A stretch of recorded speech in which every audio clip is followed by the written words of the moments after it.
जय हिंद दोस्तों, मैं अखिल शर्मा आपका स्वागत करता हूं आपके अपने प्यारे से परिवार अक्की रोज़गार में।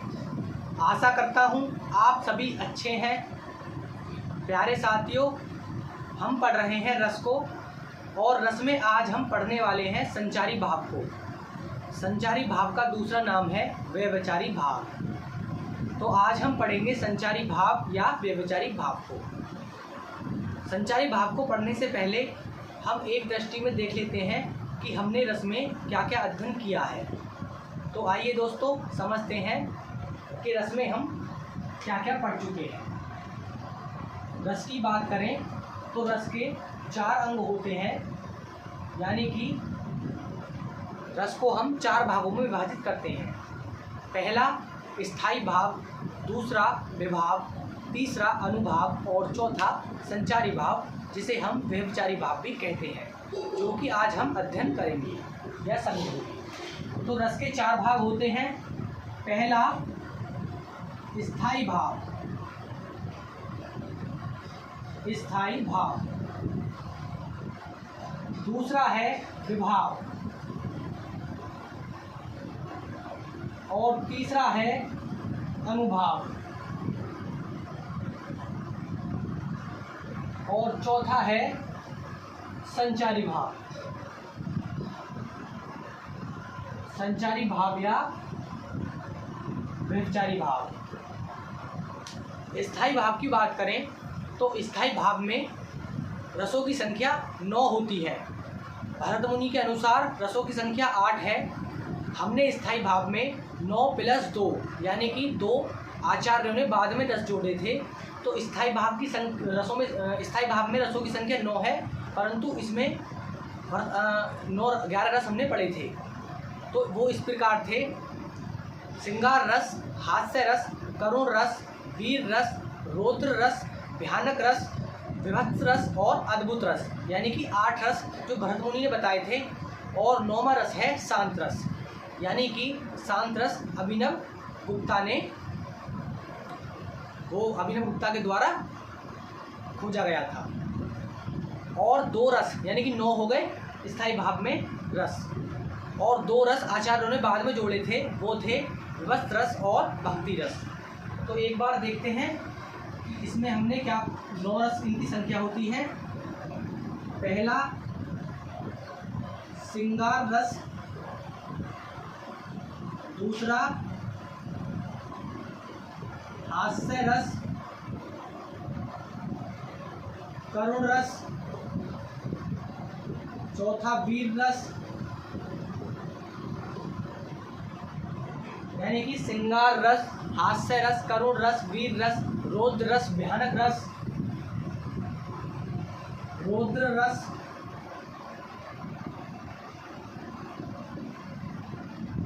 भयानक रस,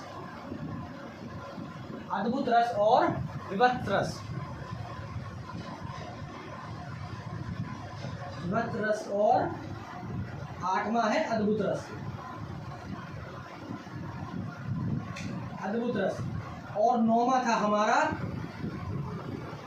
शांत रस। 9वां रस अभिनव गुप्ता ने खोजा था।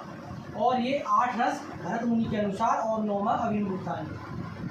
और इसमें 2 और ऐड हो जाते हैं जो आचार्यों ने जोड़े। आचार्यों के अनुसार। तो वो रस कौन से हैं? तो 9 तो ये हो गए। 10वां रस वात्सल्य रस और भक्ति रस, और 11वां हो जाएगा भक्ति रस। यानी कि स्थायी भाव में रसों की संख्या 9 है, परंतु 2 रस और आचार्यों ने जोड़े थे, यानी कि 11 रस हमने स्थायी भाव में पढ़े। अब विभाव की बात करें तो विभाव 2 प्रकार के होते हैं, आलंबन और उद्दीपन। आलंबन भी 2 प्रकार के होते हैं, आश्रय आलंबन और विषय आलंबन। यानी कि जिसके मन में उत्पन्न हो वह आश्रय, और जिसे देखकर उत्पन्न हो वह विषय। और उद्दीपन यानी कि भावों को तीव्र करने वाले तत्व उद्दीपन कहलाते हैं, जो कि हम विभाग में पहले ही पढ़ चुके हैं। एक बार समझ लेते हैं। आलम्बन दो प्रकार के होते हैं।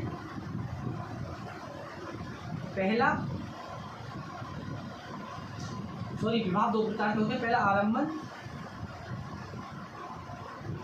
और दूसरा है उद्दीपन।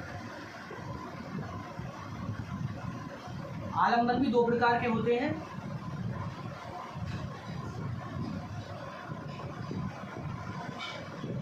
पहला आश्रय आलम्बन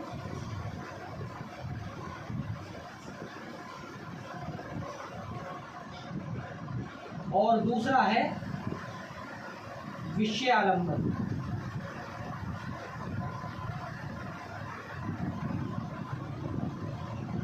आश्रय आलम्बन जिसके मन में उत्पन्न हो और विषय आलम्बन जिसे देखकर उत्पन्न हो। तो इसमें लिख लेंगे जिसके मन में उत्पन्न हो।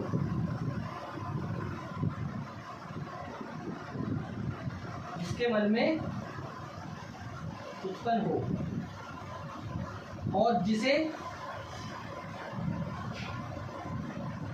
देखकर उत्पन्न हो, वह क्या कहलाता है? वह विषय आलम्बन। उद्दीपन भावों को तीव्र गति प्रदान करने के लिए, यानी कि भावों को तीव्र करने के लिए, यानी कि उद्दीपन का प्रयोग भावों को तीव्र करने के लिए।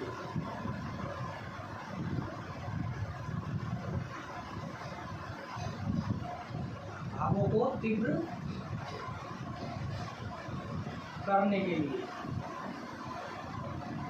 उद्दीपन का प्रयोग किया जाता है। अनुभाव भी चार प्रकार के होते हैं: सात्विक, कायिक, वाचिक और आहार्य। तो लिखेंगे ये चार प्रकार के होते हैं। पहला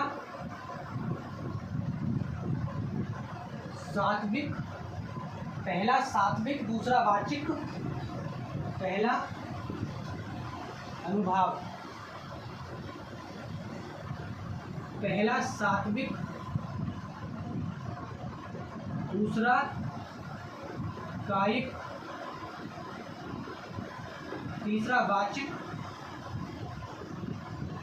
और चौथा आहार्य। सात्विक यानी कि स्वयं होने वाली हरकतें, काचिक यानी कि काया के द्वारा होने वाली हरकतें, और वाचिक यानी कि वाणी के द्वारा होने वाली हरकतें, और आहार्य वेशभूषा के आधार पर होने वाली हरकतें, वो अनुभाव में आती हैं। और संचारी भाव में भावों की संख्या है 33, जो कि हम आज पढ़ने वाले हैं। तो हमने एक तरफ देखा कि रस में हम क्या क्या पढ़ चुके हैं और बाकी हमें क्या क्या पढ़ना है। तो हम रस में स्थायी भाव, विभाव, अनुभाव को पढ़ चुके हैं और आज हमें पढ़ना है इस संचारी भाव को। संचारी भाव में संचारी भाव में संख्या होती है 33। तो आइए देखते हैं संचारी भाव की संख्या और संचारी भाव किसे कहते हैं। अब हेडिंग डालेंगे संचारी भाव, और संचारी भाव की संख्या कितनी है? वो है 33।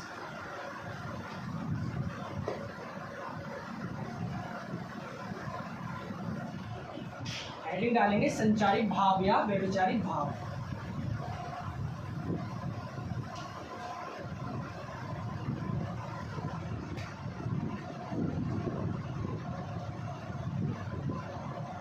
संचारी भाव या व्यभिचारी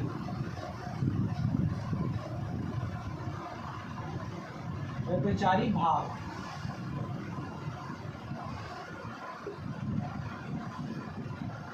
संचारी भाव या व्यभिचारी भाव।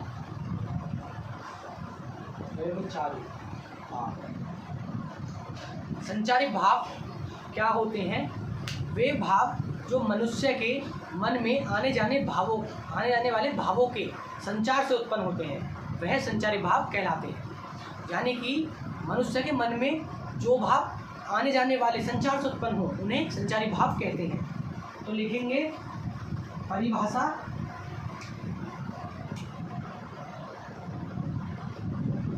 परिभाषा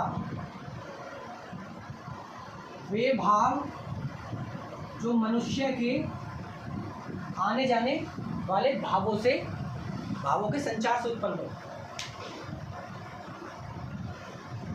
लिखेंगे वे भाव जो मनुष्य के आने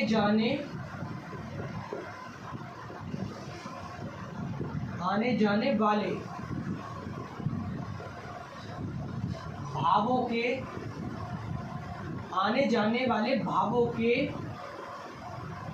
संचार से उत्पन्न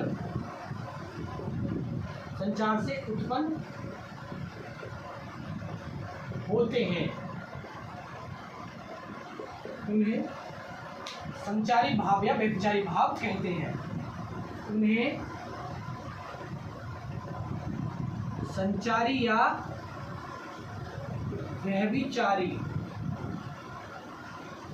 भाव कहते हैं।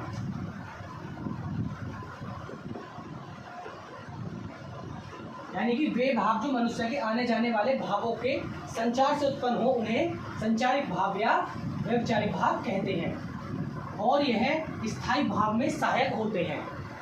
यानी कि संचारी भाव स्थायी भाव में सहायक होते हैं। तो लिखेंगे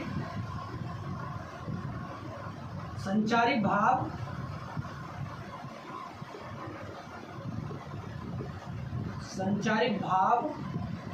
स्थायी भाव में सहायक होते हैं।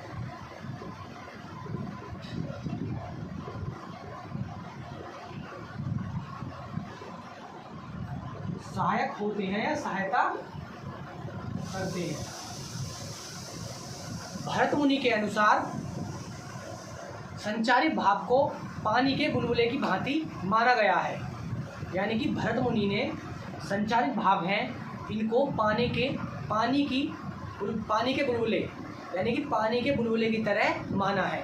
इन्हें क्यों माना है भरत मुनि ने पानी के बुलबुले के आधार पर? क्योंकि यह कुछ समय रहकर चले जाते हैं। जिस प्रकार पानी का बुलबुला क्षण भर में गायब हो जाता है, उसी प्रकार संचारिक भाव भी कुछ समय रहकर चले जाते हैं। इसीलिए भरत मुनि ने संचारिक भावों को पानी के बुलबुले के समान बताया, और भरत मुनि ने संचारी भावों की संख्या 33 बताई है। तो लिखेंगे भरत मुनि के अनुसार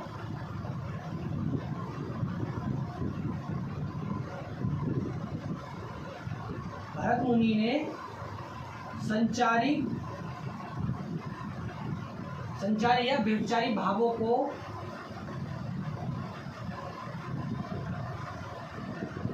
पानी के बुलबुले लिखेंगे पानी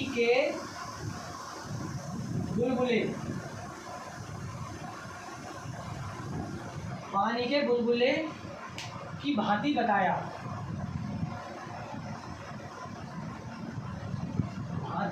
है क्योंकि संचारी भाव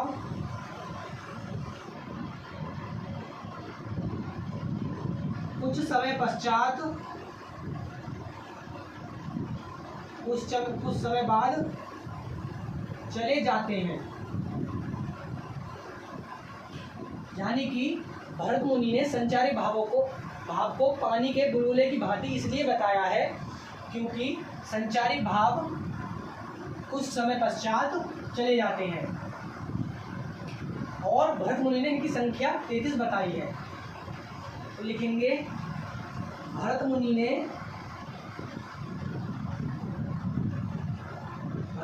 ने इनकी संख्या कितनी बताई है? 33। 33 बताई है। तो वह 33 संख्याएं यानी 33 संख्या है भरत मुनि के अनुसार। तो वह 33 शब्द या संख्या कौन कौन सी हैं तो समझते हैं उनको। हमने इन 33 शब्दों को यानी कि संचारी शब्द में 33 संचारी भाव में 33 शब्द हैं, उन शब्दों को हमने वर्णमाला के क्रम के अनुसार, जैसे कि ए पर कौन सा शब्द आएगा यानी कि ए वर्ण से कौन से शब्द बनेंगे, वैसे कौन से बनेंगे, ऐसों को हमने क्रम से रखा है क्योंकि याद करने के माध्यम से कि याद जल्दी हो जाए, इसलिए हमने ऐसा किया। तो आइए समझते हैं वो 33 शब्द या 33 संख्याएं जो भरत मुनि ने संचारित भाव में बताई है, यानी कि वह 33 शब्द कौन कौन से हैं। तो एक क्रम के अनुसार पढ़ेंगे उनको क्योंकि याद करने में हमें कोई भी कठिनाई नहीं होगी। तो सबसे पहले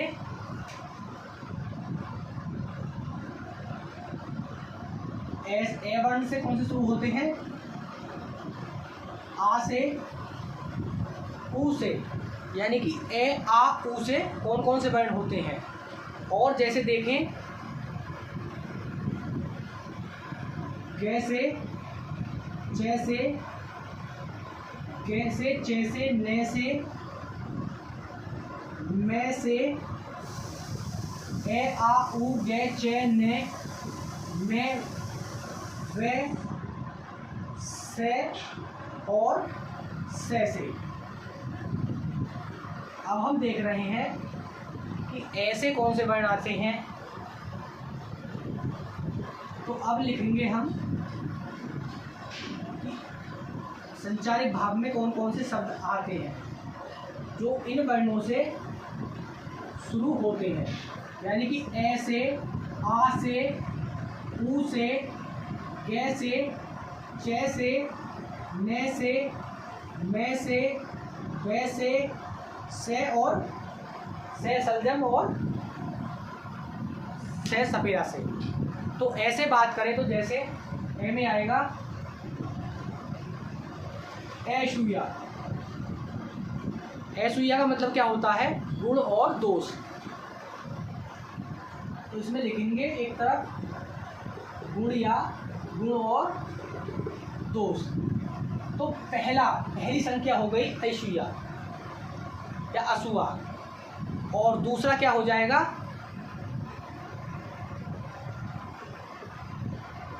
अपस्मार, यानी कि अपस्मार का मतलब क्या होता है, मृगी। तो यहाँ पर लिखेंगे अपस्मार का मतलब क्या होता है, मृगी। और जैसे तीसरा शब्द हो जाएगा अमरस, तीसरा शब्द अमरस। पहला असूया जिसका अर्थ होता है गुण दोष, अपस्मार माने मृगी, और तीसरा शब्द अमरस, और चौथा शब्द हो जाएगा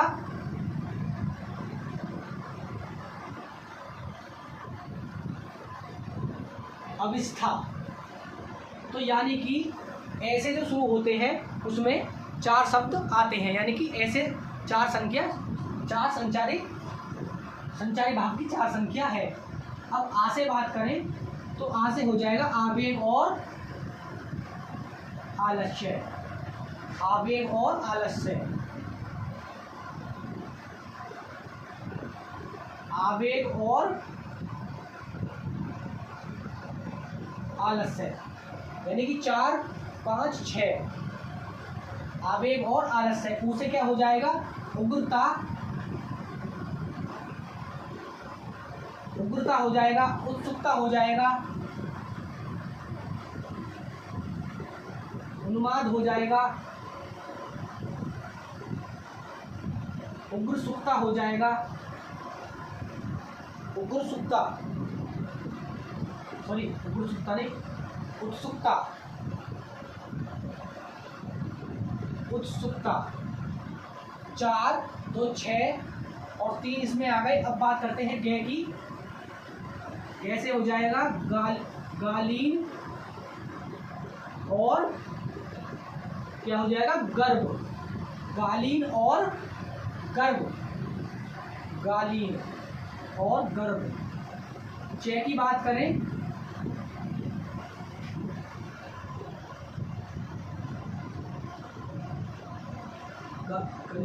गालीन और गर्भ।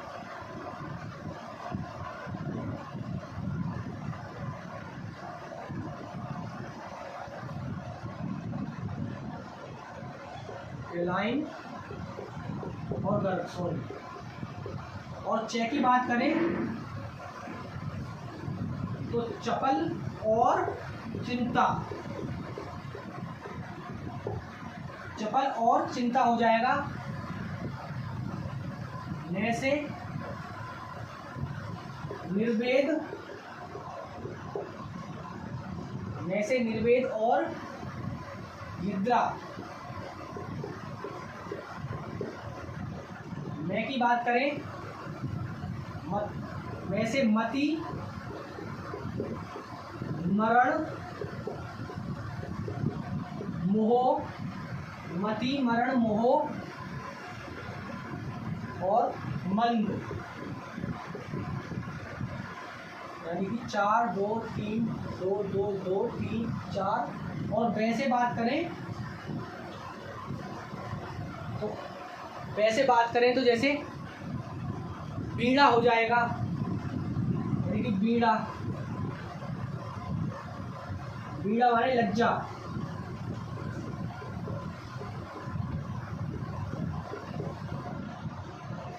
बीड़ा हो जाएगा और विबोध हो जाएगा। विबोध मीन्स जागना, विबोध का अर्थ है जागना। और क्या हो जाएगा? और जैसे व्याधि हो जाएगा, व्याधि का क्या अर्थ है? व्याधि का अर्थ है पीड़ा, यानी कि पीड़ा में है कोई व्यक्ति। पीड़ा, पीड़ा हो गया, विरोध, विबोध हो गया, व्याधि हो गया और मृतक हो जाएगा, मृतक भी हो जाएगा। बीड़ा हो गया, पीड़ा, विबोध, व्याधि, वर्तक और विषाद। और क्या हो जाएगा? विषाद। और हो जाएगा विषाद, विषाद, यानी कि पीड़ा, विबोध, व्याधि, वर्तक और विषाद। और से बात करें तो सम और शंका, सम और शंका 2 हो जाएंगी। और से सपन और स्मृति,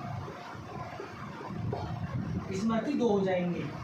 तो यानी कि संचारित भाग में संख्या है 33, संचारित भाग की संख्या है 33, जिसमें से हमने 1 2 3 4 5 6 7 8 9 10 11 12 13 14 15 16 17 18 19 20 21 22 23 24 25 26 27 और 28 पढ़ चुके हैं। तो यानी कि 29 30 31 32 और 33, यानी कि 5 और हमें संचारी भाव देखने हैं। तो इसे हम मिटा देते हैं और 5 को देखते हैं कि 5 वह कौन कौन से हैं, क्योंकि संचारी भाव की संख्या कुल 33 है। संचारी भाव 33 है, जिसमें से हम 5 अभी हमारे रह चुके हैं। तो 28 हम पढ़ चुके हैं, तो 29 नंबर पे डालेंगे। 29 नंबर हो जाएगा चौथा,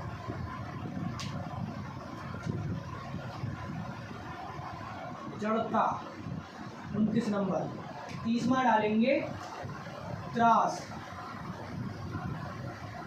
30वां हो जाएगा त्रास।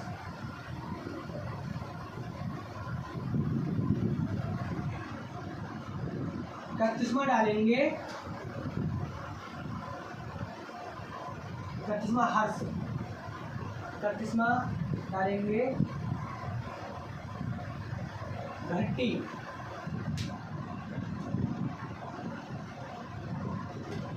31वां घंटी। और 32वां दैन्य और 33वां हो जाएगा हर्ष। तो 32वां कौन सा है? जड़ता, त्रास, घटी, और 32वां हो जाएगा दैन्य और 33वां हो जाएगा हर्ष। 33वां है हर्ष। यानी कि 28 हम पहले पढ़ चुके हैं और 29, 30, 31, 32 और 33 स्थायी भाग की संख्या है 33 हमने पढ़ चुके। परंतु एक 34वां भी स्थायी भाग है जिसमें 2 शब्द आते हैं छल और, तो लिखेंगे 34वां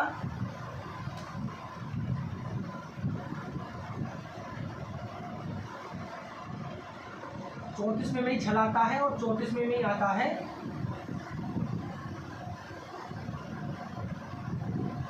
चकपहाहट। 34वें में छल और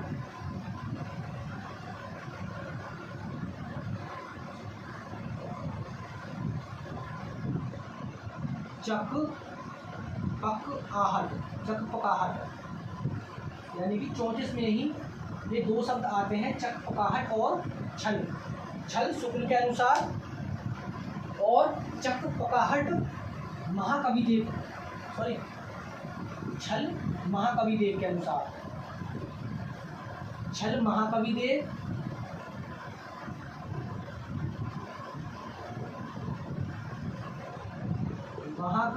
के अनुसार, महाकविदेव में, और चकपकाहट शुक्ल के अनुसार, यानी कि शुक्ल ने।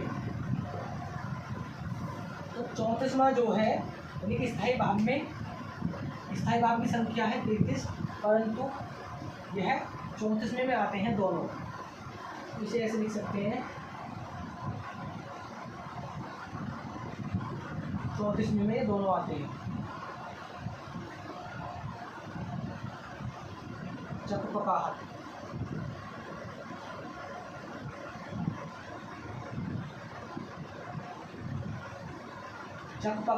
चकपकाहट और छल महाकविदेव के अनुसार और चकपकाहट शुक्ल के अनुसार। स्थायी भाग में रसों की संख्या है 33। यानी कि अब हम रस के चारों अंगों को पढ़ चुके हैं, स्थायी भाव को, विभाव को, अनुभाव को और संचारिक भाव को, जिसमें से हम तीनों पहले पढ़ चुके थे। और आज संचारिक भाव जिसकी संख्या 33 है, संचारिक भाव कौन से होते हैं, भरत मुनि ने इनके बारे में क्या कहा, वो हम सब देख चुके हैं। और इनके 33 संख्याओं को हमने देखा। 28 संख्या हम अपने अनुसार याद करने के अनुसार हम पढ़ चुके हैं, जिसमें हमने ए, आ, उ, गे, चे, ने, में, बे, से और से षटकोण, से सपेरा आदि में बांटा 28 को। और 29, 30, 31, 32 और 33 ये रहे। और 34वां छल और चकपकाहट हो आए और शब्द हैं, जो कि छल महाकविदेव के अनुसार और चकपकाहट शुक्ल के अनुसार है। तो रस चैप्टर हमारा यहीं ख़त्म होता है। अब मिलते हैं नए चैप्टर के साथ नई क्लास में। तब तक के लिए जय हिंद, जय भारत।